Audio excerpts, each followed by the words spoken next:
You're now listening to Hack and Grow Rich with Shaahin and his co-host Bart Baggett, where we discuss hacking your way to success and the unconventional paths to unreasonable success with the people who've been there. And now, the author of Billion, How I Became King of the Thrill Pill Cult, Shaahin.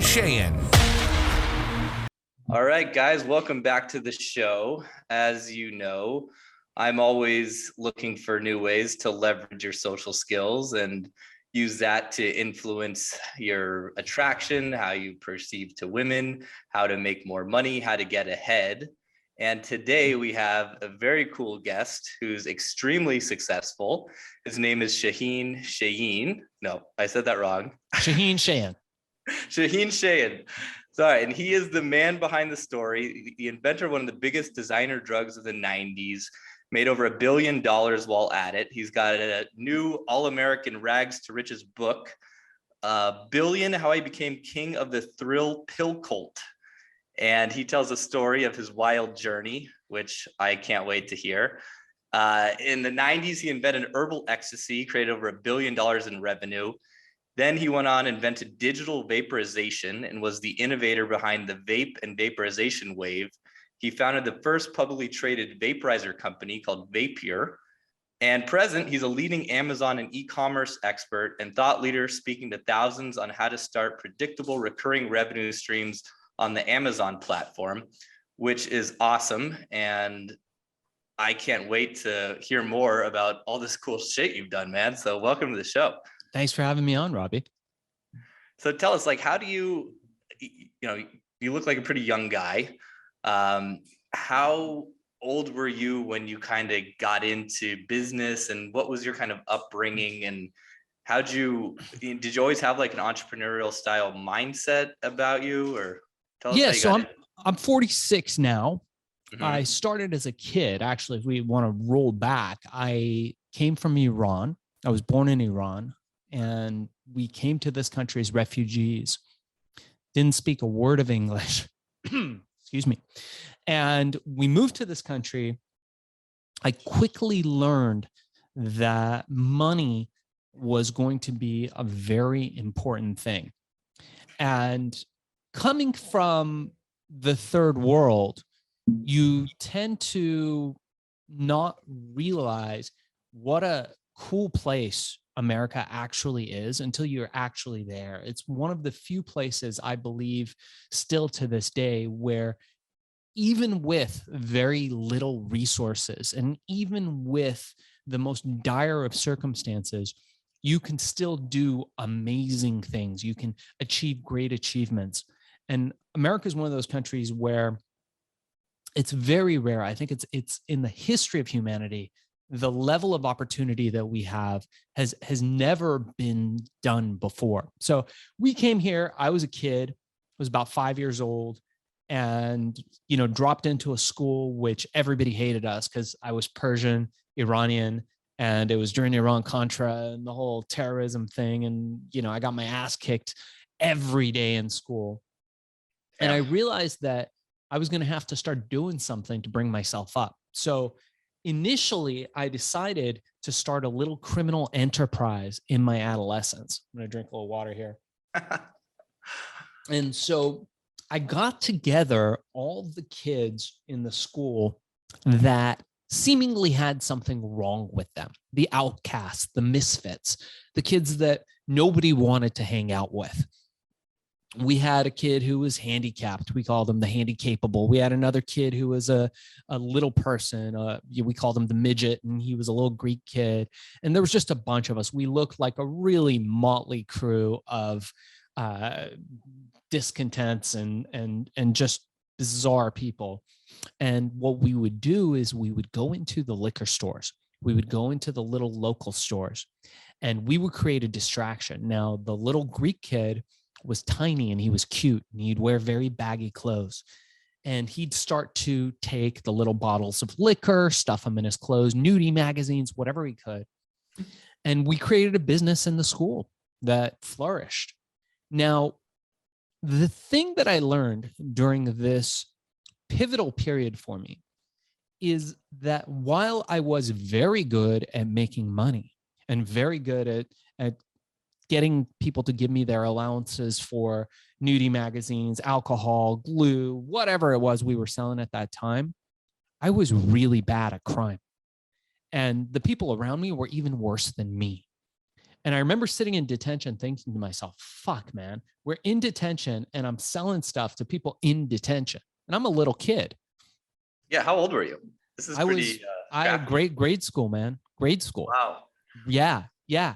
And just remembering to myself, man, we get caught every time. Is this normal? Is this normal for crime? This should not be normal for crime. I feel like I've watched so many shows and people get away with crime, but not us. And I grew up to be 15 years old and watch the world around me change dramatically. I saw big development in Los Angeles. We were in a big building boom, and LA was in a period of prosperity. And my family, who was solid, poor, lower middle class, my dad worked at a pizza store and then he worked at a dry cleaners. We never bought new clothes. I never ate at a restaurant. And I remember looking around me, seeing like fancy cars and fancy houses, and this little neighborhood that my folks had bought a house in had gentrified. And I remember thinking to myself, dude, I want to achieve that level of wealth. So I went to my folks and I said, hey, how do I get that? And they thought about it for a second. They laughed, kind of chuckled and said, well, you have to be a doctor. It's the only way. For immigrants, for anybody who's an immigrant, you'll know that the height, the pinnacle of success for anybody who's an immigrant is to become a doctor or maybe a lawyer. That's a few steps down. And that's the highest achievement they could think for their kids. And I said, all right, well, sign me up for that. I want all that stuff. And they said, well, go talk to Mr. Ironi across the street. He's doctor. He lives fabulous life. Go learn. I was like, all right. So I walk next door and I see this dude and he's fucking bald and fat. And he must have been all of 40. And, the wife is fat. The kids are fat. Everyone's fat in this house. And like, yeah, he's got a big house. But I'm like, dude doesn't own that house. And I talked to him a little bit. He doesn't own his car. And he leaves the house at 5 a.m. He comes back at 8 p.m. Nothing wrong with hard work, but he's just slaving. And his health is questionable. And his family relationship is questionable. And I said, dude, I'm fucking out. Like, if that's how it is, I'm going to go chill on the beach. So I headed out, left behind my friends, my family, everything. And excuse me. And I just left to seek my fame and fortune. I had read the books of successful people. And I thought, you know what? Like, I'm going to go find my fame and fortune. And at this time, just to interject for a second, I can relate a lot because I had so many Persian friends growing up. I'm Jewish, and Jewish parents, Persian parents, very much the same. You got to become a doctor or a lawyer, well-respected job. You got to get all A's, and you got to, go out and get that job and work long hours and slave away. And I grew up next door to first generation Armenian kids. And, I saw the same sort of trend happening and the same sort of mindset really being pushed on all of us kind of going through grade school and middle school. And, most of those guys that sounded very similar to the upbringing you have, a lot of them did become, they went on to be doctors and lawyers. And I look at them now, and a lot of them are like terribly overweight. They don't look very happy. They're barely, like you said, they're not owning their house or their cars. And, all that promise of becoming this certain cookie cutter thing wasn't necessarily the correct path. So yeah, it's that had to be really tough, especially, with the pressure and leaving. Yeah. So they found the fucking hamster wheel. They did. They thought they found the prize, but they just got Mm-hmm. they got a gold hamster wheel. Yep. Yeah. So from there, the rave scene was happening in Los Angeles, and I got involved in the electronic music scene, the rave scene. I found a mentor at a community college. I was sleeping on the beach. I figured out a way to let's say, borrow abandoned buildings and be able to sleep in them at night. And I realized that I wanted to make money. I realized that, man, like, I've been out here for a while. It's time for me to make money. And at that time, I started looking at the rave scene as what was around me as, man, there's money being made, but who's making that money? It wasn't the club promoters. It wasn't the real estate owners. Most of the time, it was the drug dealers. So I thought, dude, that's it. Easy, fast money, big wealth. You get the fancy cars, you get the beautiful girl, you get all that stuff. Let's do that. And then I got hit in the head like with a pile of bricks, metaphorically. And I remembered back to how bad I was at crime. I thought to myself, dude, like, if you repeat the mistakes of the past, you'll get what you got then. Like, you're really bad at crime. You should not be doing crime. There's people that are good at crime. Let them do crime. You should not be doing crime.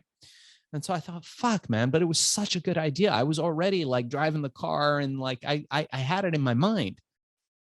And it occurred to me, what if I could take ecstasy, the most popular rave drug of the time, the supply had dried out, and make it legal, make it natural, use herbs and sell that. Dude, I would blow up. So I managed to get myself a girlfriend. Her father was some stuffy job. He was a superintendent of some school district. And I managed to convince her to let me in through the back door as he left through the front door. And what I would do is I would cook up prototypes in her kitchen the second dude left, and we would try them on the neighborhood teenagers. All day, I'd be cooking up prototypes, and I didn't have enough money to buy the machine to make capsules. So I'd be rolling up herbs by hand, trying to make them look like pills and drying them in the oven, until one day we got a formula that worked, figured out how to make them look like pills.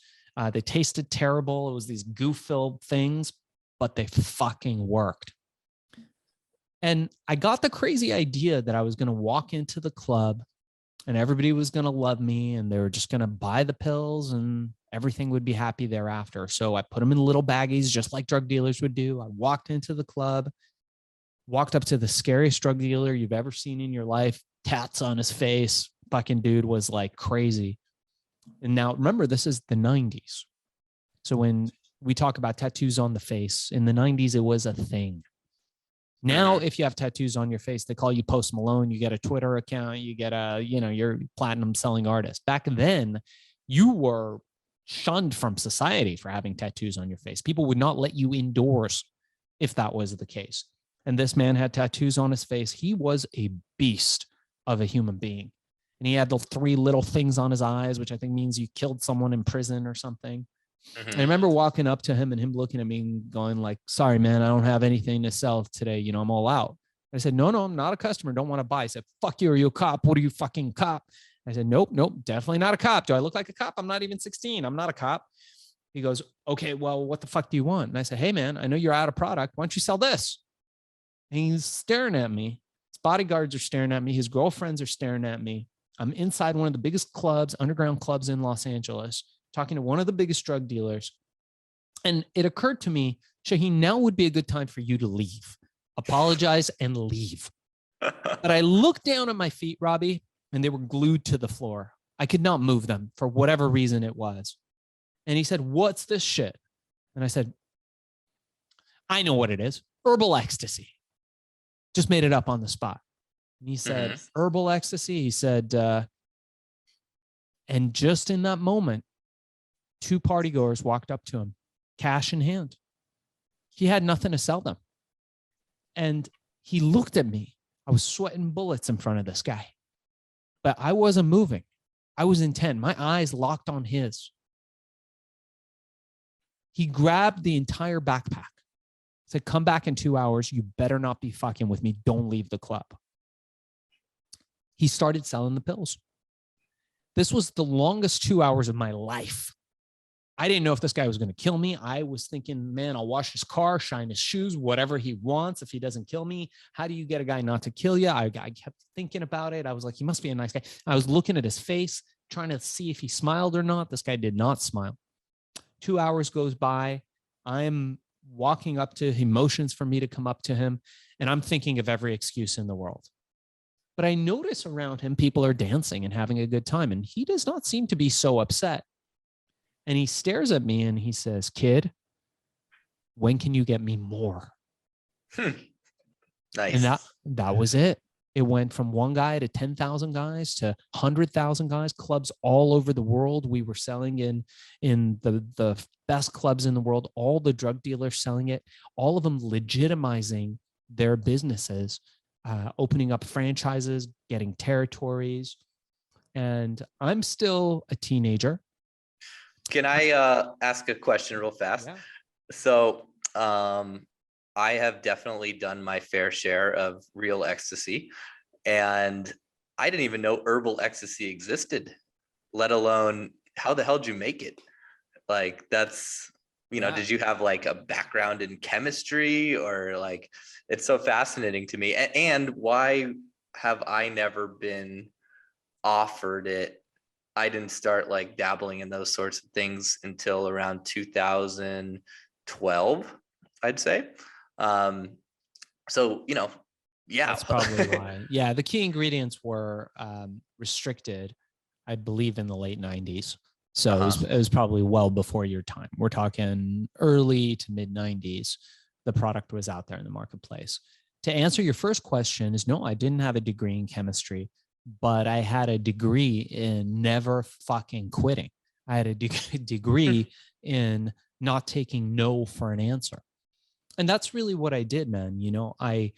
I went out there, I got books, I read as much as I could, I talked to as many people as I could, and I learned. I learned through trial and error how to make something like that. I bought ingredients. I went to Chinatown. I didn't have any money. I talked people into giving me the ingredients. I talked people into helping me figure out how to solve this problem.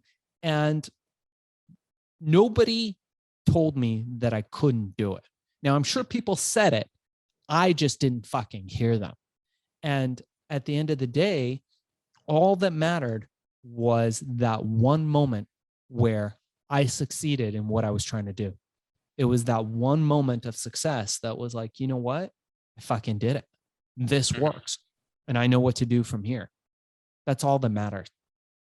Crazy. So you were able to just, with herbs, figure out a way to create that same sort of like,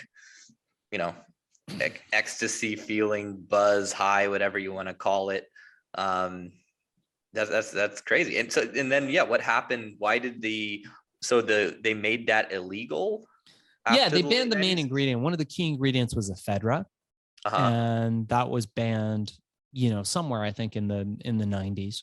They didn't allow the sale of that anymore. And, look, I don't espouse anybody to take anything without talking to their doctor. Everybody who's listening to this should listen to their doctor.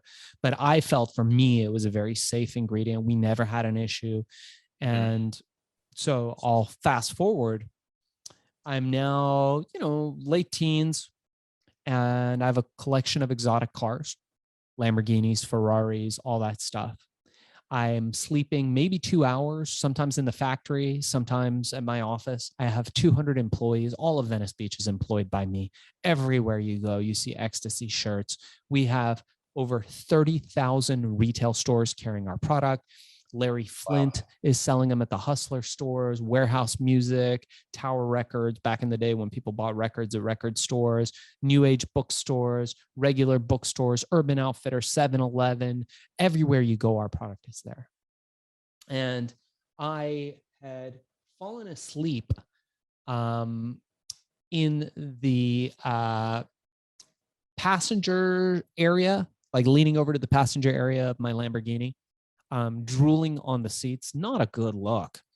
And my alarm went off. I woke up. I was like, oh crap. All right, let me walk into my office. I stumbled into my office and everybody was pale face white. My receptionist was just scared. And I said, what the fuck's going on? And she said, well, all those cars outside, all those people taking pictures, it's for you. The news broke that you had broken $1 billion in revenue. We had made $1 billion pre-internet, pre-social media, pre-Facebook, pre all that stuff. Sam Donaldson with Nightline was outside wanting to interview me. Montel Williams wanted me on his show. LA Times, New York Times. We had 2 Newsweek covers, People Magazine, you name it, we were in it. We were the it thing, and everybody wanted me on. And I remember thinking to myself, my first thought, holy shit, I don't fucking know how much $1 billion is. How much is $1 billion actually? And then my second thought, Robbie, was, fuck, does this mean I need to hire an accountant? And I learned very quickly, and this is good for you to make a note of, that accountants do not like to be the guys, and they are not the guys that will count the money in duffel bags piled up in the room of your office building. That is not what accountants do. And I learned that the hard way, interviewing several of them and then learning that they do not count duffel bags stuffed with cash. But that was right there. They're supposed to count money, accounting, right? you would think so, my friend. You would think they wear that little hat with the the see-through with the brim, and they got their little calculator. Right. Yeah, I can see why someone with an advanced degree in accounting wouldn't want to do that, but yeah. And that was the day. And from there, I went on to inventing all the technology for the vape here, digital vaporization. All the vape technology that you see now was born out of technology that I developed back then. And from there, I noticed that this little guy, you might know his name, Jeff Bezos, had started this website called Amazon. And back in those days, Bezos was very accessible. You could email him, you could call him, and eventually you'd get a hold of him or someone close in his staff. We heard through the grapevine that he was opening up his third-party platform to third-party sellers to sell anything that they wanted to. So I thought, man, cool. I had designed a new product, a new supplement, a brain pill, a nootropic called Accelerol, and another one called Focus Plus. They're still available on Amazon. And I thought to myself, man, it would be cool if I could sell these on there. Let me put it up. So I put it up, took 15 minutes back in those days. You didn't have to do anything. And I went to sleep. It was a $120 supplement back then, cheaper now. And I woke up to thousands of orders. That's hundreds of thousands of dollars for doing nothing. And I thought, holy shit, who the fuck is this guy? So I went and I looked a little closer and I was like, man, this is no dummy. This is not a little guy who is the Silicon Valley nerd who got lucky. This is one of the smartest guys in the room. This guy's bringing cheap money from Wall Street into Silicon Valley, and he's building the most disruptive e-commerce business ever. Since the Piggly Wiggly, nobody has disrupted retail, and he had done it. And so I decided to put all my chips in the Amazon basket, all the eggs in the Amazon basket. And I started learning how to master Amazon. And now I teach a course inspiring others to sell on the Amazon platform, make recurring revenue. And I've, at this stage, coached over 105 people to start from zero and to start successful Amazon businesses that are creating these recurring revenue streams month after month. And actually, Robbie, for anybody who's watching your show or watching this show, I'll offer my 1-hour course. It's normally $200 for free. So if people reach out to me, you can just email me directly.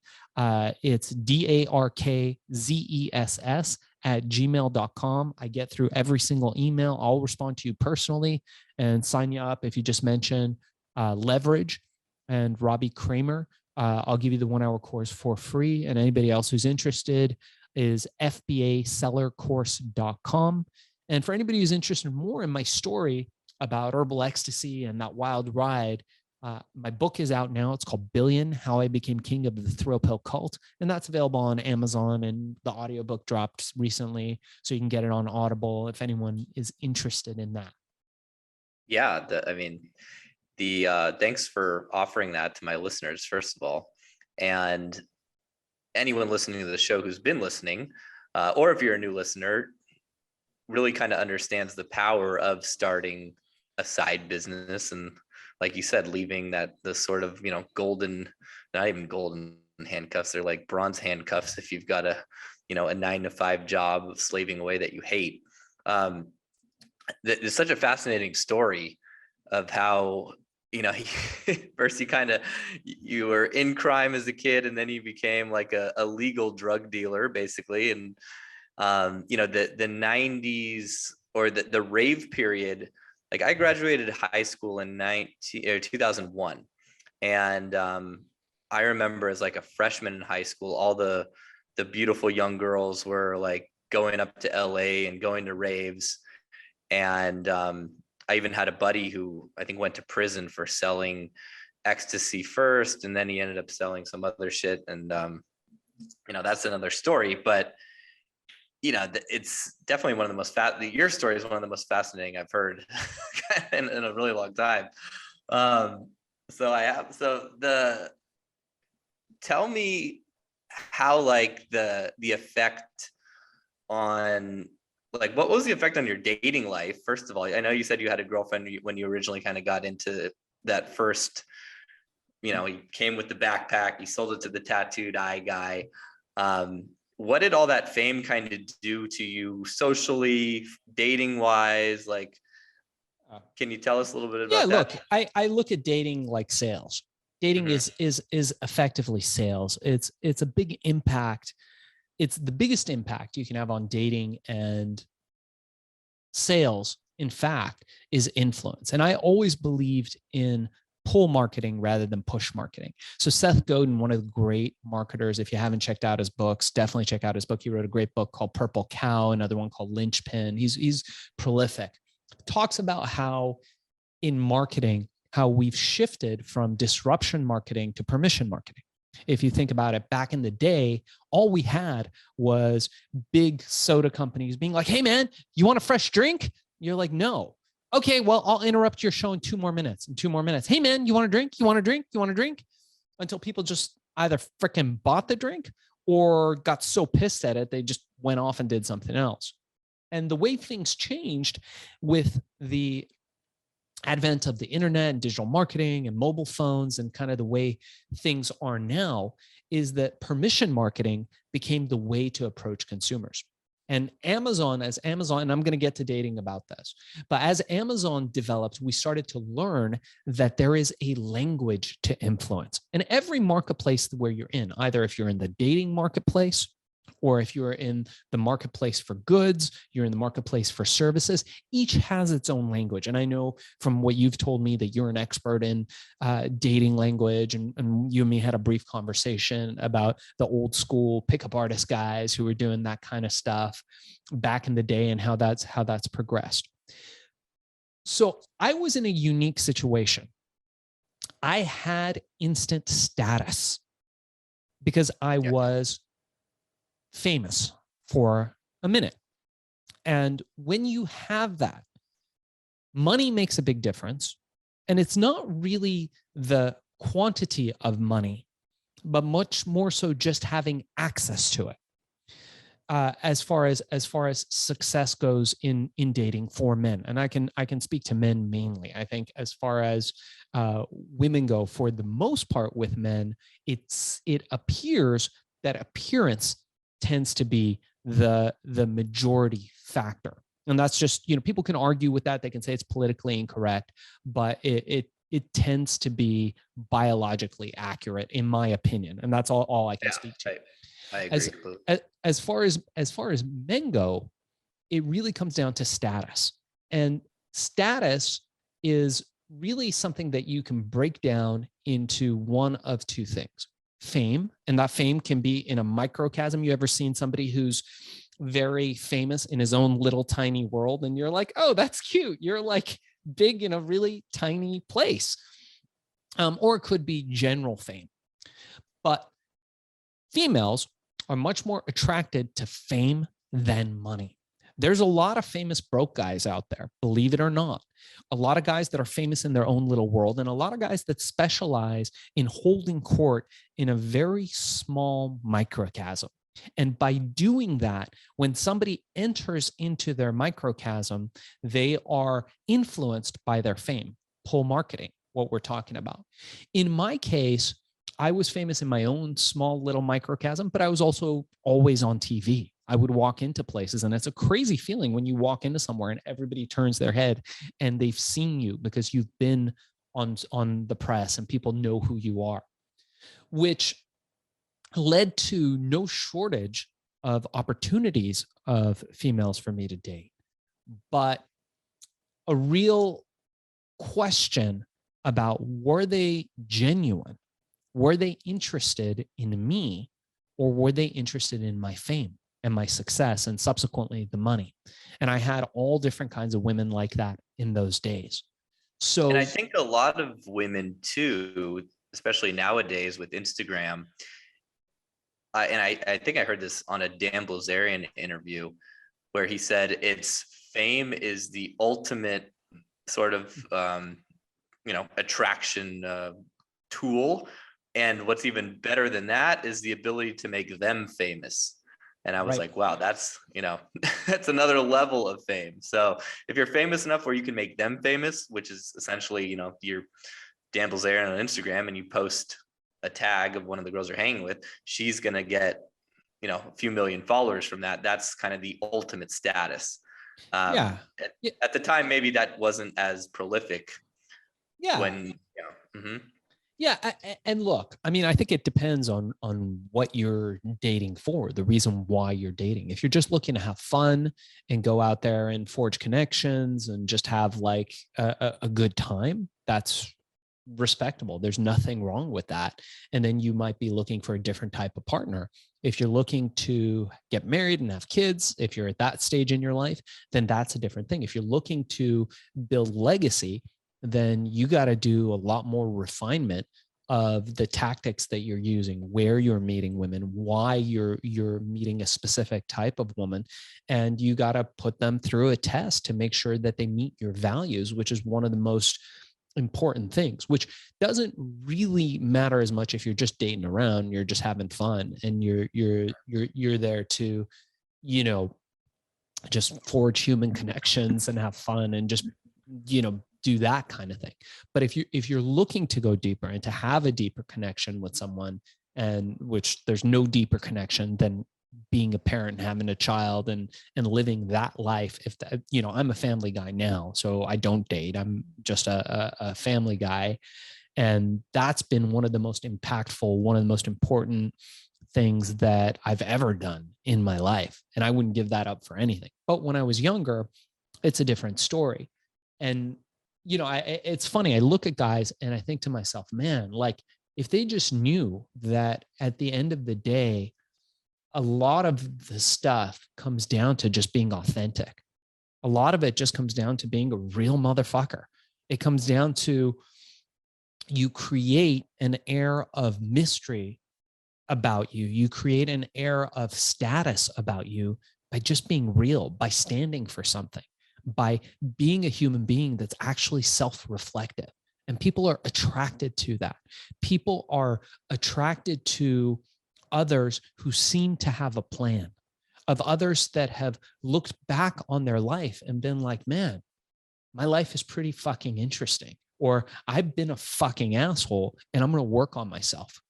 And when you see people like that, they don't have to run game. They don't have to use a pickup line. They don't have to like, oh my God, do I like go out to this place at 7 p.m. because that's the highest volume of women and talk to them, but I'm only talking to the ones that do this, and I'm going to peacock and I'm going to do this and do that. That's all bullshit. That's made to sell courses. What really matters is like, are you really a fucking interesting person? Because if you're not, you should work on that first. Right. And then everything you want comes. It's amazing. It's like money for me. I've always been really good at making money, not always good at keeping it.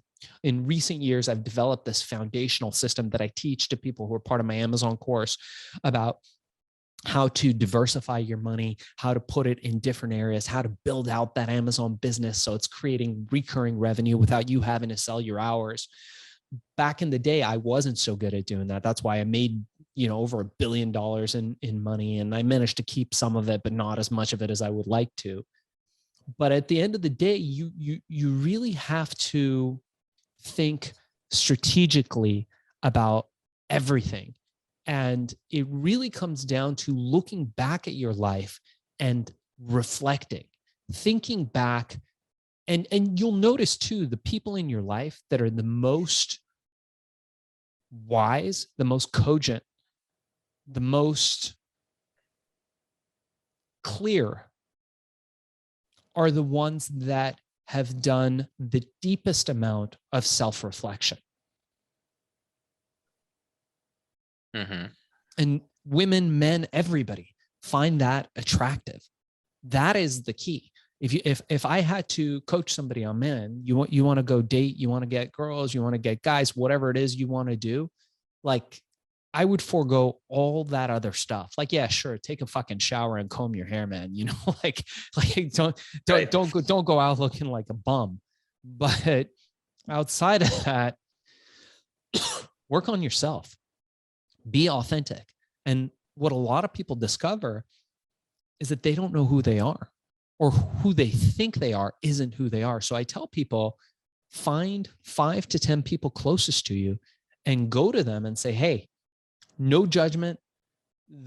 We don't ever have to talk about it again. I just want you to tell me what you really think about me, positives and negatives. Then you just shut up and you listen.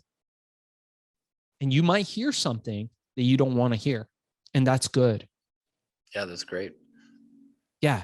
Because at the end of that, you net a lot more. Sure, you can learn, patterns. I'm a student of NLP. I'm a student of hypnosis. I've been doing that for years and years, and language of sales and language of marketing. And we do it all the time. Our Amazon students are amazed at how we just change a little bit of copy about how their product listing is, and boom, all of a sudden it's gone gangbusters and they're selling hundreds of thousands of units. But you can get into that when you're communicating with other human beings. And yeah, it could work. Some people are more easily influenced than others. But at the end of the day, it's a gimmick. It's not real. What's real is what you have in here. What's real is this person that started rough, but is becoming more and more refined in time. And that's an asset that nobody can take away from you. Yeah, and it kind of goes back to a little bit what you were saying before, when it comes to marketing and sales and having a quality product. Like if you're the product, as you're in your dating life, you're the product. If you're not interesting, if you're a shit product, it doesn't matter how good the marketing is, how good the tactics are. You might have a few people buy you, but then you'll get returns, you'll get buyer's remorse. You need to go out and work on yourself and become a better product, a better version. And so my question is, if you had a really solid product when you started, using Amazon to sell it sounds like, something very unique and maybe first to the market. So people that don't have that, how do they kind of get involved, and how would they use, your course, or how does that work if they feel like they don't have anything, or maybe they have something but they don't feel it's valuable enough? What's the kind of psychology and process there? Even better, we teach you how to do that. So in the 1-hour course that I told you about, by the way, guys, if you want to email me and just mention leverage, I will send you the 1-hour course for free. It's darkzess@gmail.com, or go to fbasellercourse.com or shaahinshayan.com and message out to me, and I'll send you that 1-hour course for free. It's normally $200. And we teach people how to do that all the time. Our philosophy basically breaks down into finding these super niches. So there's these ultra niche products that you can get involved in. And then we even teach people to go deeper and deeper into those niches. So you identify a niche, you spy on the competition, we funnel their traffic to our products. And then what we do is we go in and we dominate that niche. We build verticals. There's all types of super cool stuff that you can do. And you are in a much stronger position if you don't already have a product idea. Because the fact is, Robbie, in the early days, what I would do is I would develop a product and I would go out there and find a market for it. And it's fucking a slog. With Herbal Ecstacy, it was kind of a hybrid. I did it a little differently, and I learned very quickly that if you find the distribution, If you find the market and feed it what it wants, you don't have to educate the consumer anymore. You are in a far more powerful place. You're in a much stronger place than if you did it the other way around. Yeah. And it's the old rule of marketing. I think it's find a niche, get rich. Don't find a niche, life's a bitch. There's a bunch of sort of ridiculous rhymes like that. But I remember just starting my coaching business. Our niche was literally like kind of a reaction against all the kind of pickup tactical stuff out there. There was a lot of stuff around, using different tactics, lines. NLP was big, hypnosis. And I tried all that shit. I was like give me the magic pill, give me the quick fix, give me what's going to work the fastest when I learned about this whole sort of pickup community, because I wanted the results. And I tried all that stuff and none of it really worked for me. What worked in the end of the day was being authentic and being real and and working on myself. And so but that doesn't sell. Yeah, but that doesn't sell. That's hard. It's long, it's slow, it's difficult. It's it takes effort, but no one wants to buy that. They want to buy the how to use 7 magic words to blast through female psychology and get any woman attracted to you. Right. Right. Yeah. But it's, what it is. It's the TikTok culture of disruption is what it is. It's buying a fucking lottery ticket is better than working for a 5-year business that you can realize in 5 years. Why? Because it's a cop-out. As Chuck Palahniuk in his Fight Club book says, that we were promised we were going to be all going to be gods and rock stars. And when they learned that wasn't true, there were a lot of angry young men. I'm paraphrasing in what that book, and by the way, the book and the film, both amazing. And it's true. We've been lied to. And so when people realize that, man, it's not like I'm not going to be on a yacht with a jacuzzi and the bikini girls and the machine guns and all that shit, they resort to buying a lottery ticket. Why? Because it's a 1 in a billion chance. And they can say, I've done it. So when they see that ad pop up on TikTok or on Instagram, and the guy's got the Lambo in the background and the girls are there in the bikini, I don't mind the bikini girl and the Lambo. It's just, that's Tuesday for me. But, this is how you make money. Just buy my course. People buy it because it's a lottery ticket. And when they fail, they can say, yeah, I tried that, but it didn't work out. They bought the dream. They bought the promise. It's much easier than doing the work. When we teach people how to make money, when we teach people how to start businesses, I tell them, you probably are going to fail, and that's okay. I want my students going out there and trying for failure, because it's the only way you're going to succeed. And I will go even further than that and say you probably will fail. And there's the odd guy that will make it here and there by getting that winning lottery ticket. But for the most of us, you got to fucking get out there and hustle.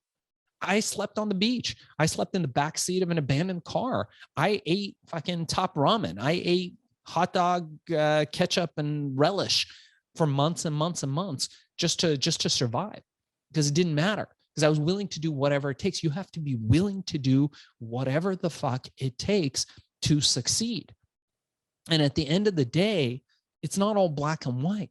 It's not all I'm going to make it, or I'm going to fail. It's incremental successes that lead to a much more refined and nuanced structure in your life, where you have multiple streams of income, like you're doing.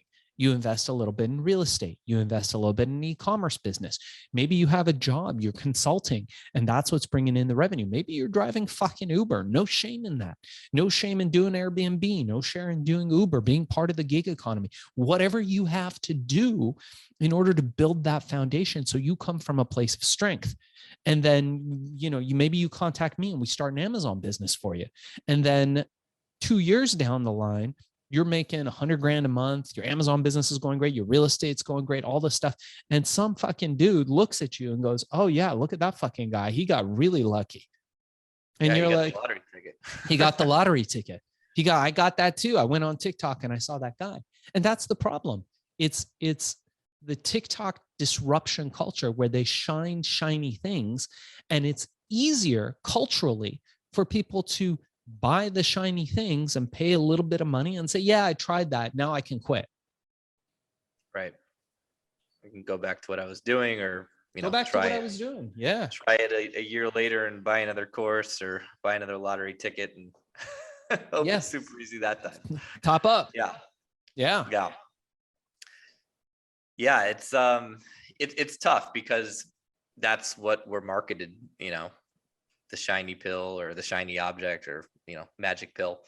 But it does take obviously hard work, no matter, because there's other people that are willing to put in that hard work, and that's your competition. So if you're not willing to do it, like, someone's going to lap you up. So, one last thing I wanted to ask about. So you said you have kids. I've got a kid. I got a 8-year-old. Oh, amazing. And what was, in terms of like dating, becoming a father, what was the process like for you when you when you were like, okay, I'm ready to settle down, I want to have kids? Was that like a very like clear cut sort of decision? Did you ever go through like a player stage, or how did the business success and the relationship stuff kind of like meld together to? Yeah. So I was with a girl for a number of years. She turned out to be a train wreck, unfortunately.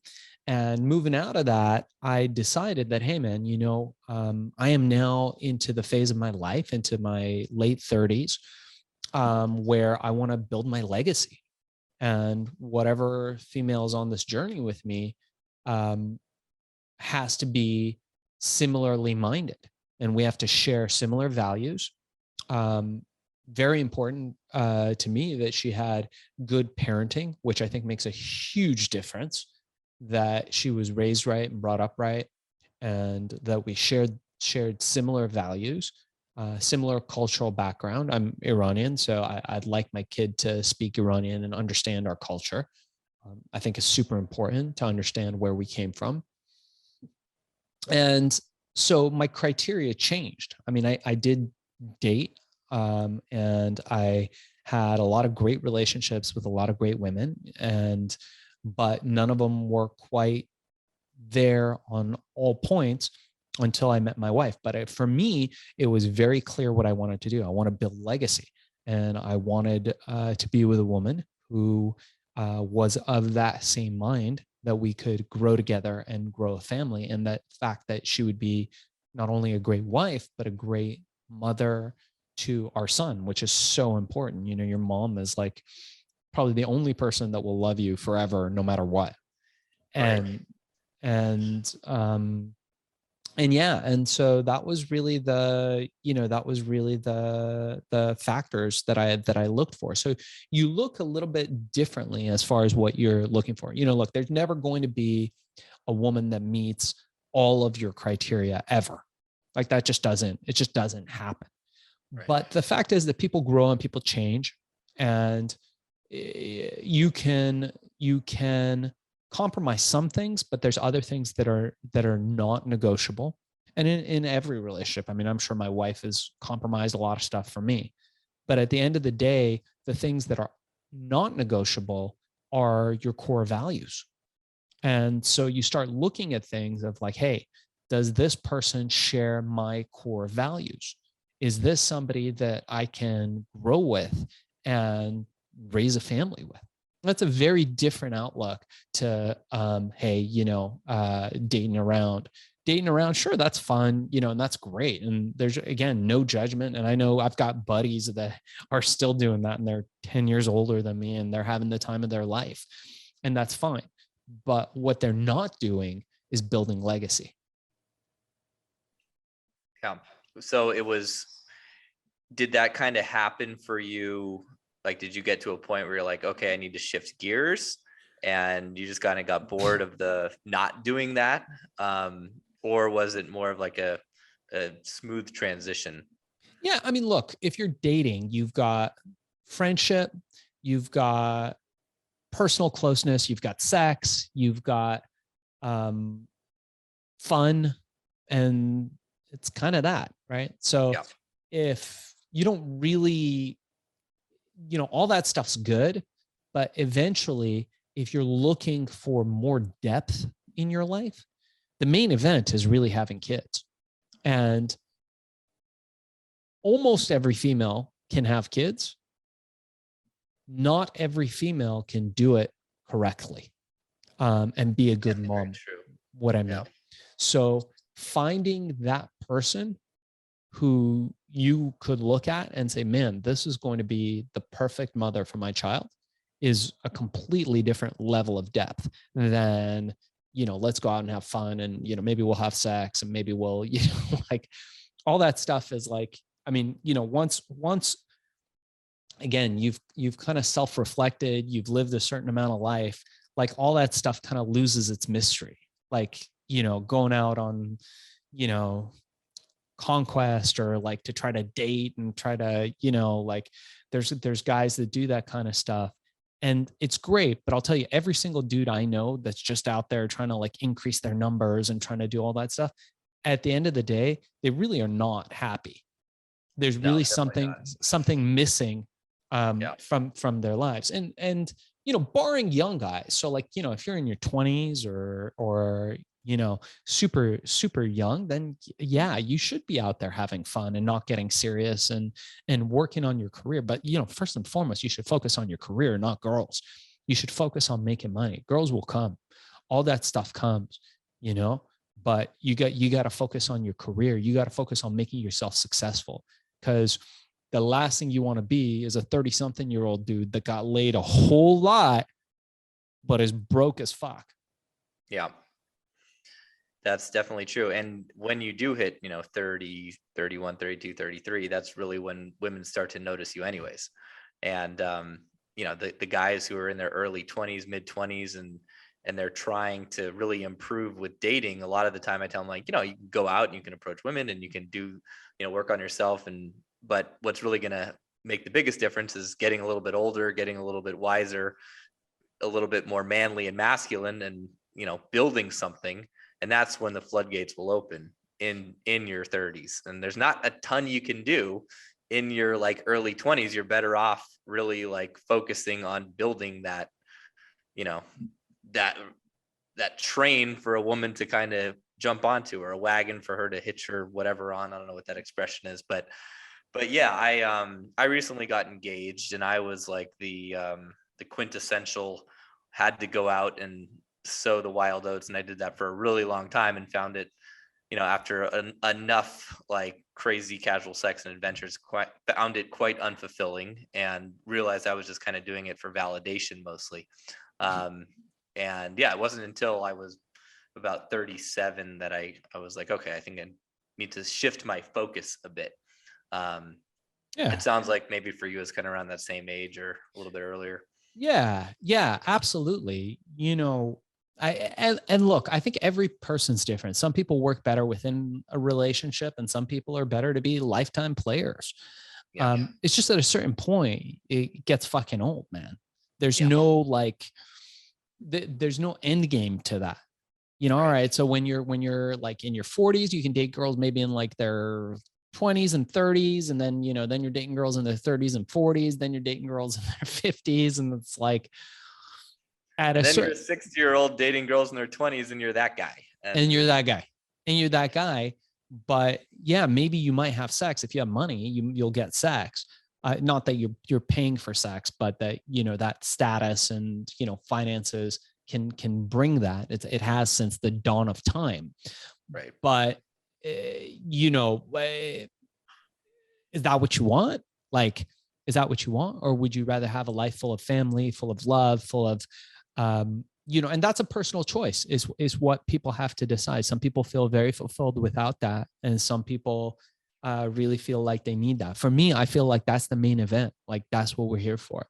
And I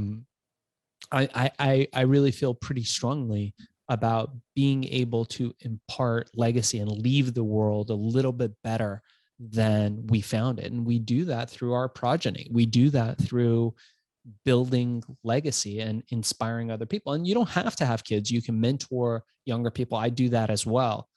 But really the best feedback loop, I think, is really having a kid, at least one.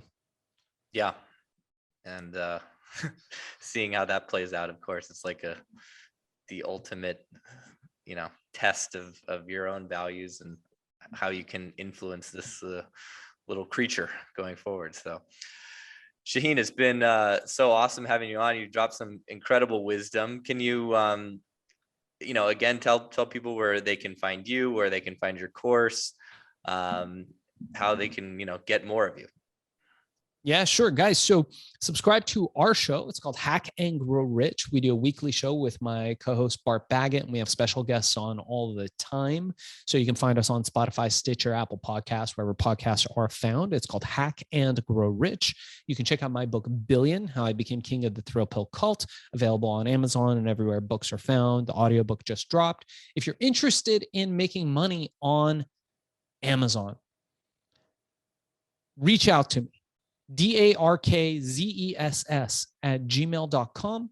Mention Robbie Kramer or leverage, or go to fbasellercourse.com.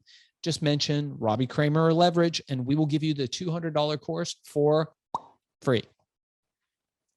Awesome. Thanks so much for offering that again. And guys, check that out, especially if, you haven't dabbled in some other form of making money. I can't even begin to describe how my life changed when I, got out of my banking job that I despised and started looking for more creative and fun ways to make a buck. So Shaahin, thanks again for being on, and it's been awesome, man. Appreciate it. Thanks, buddy. I appreciate you.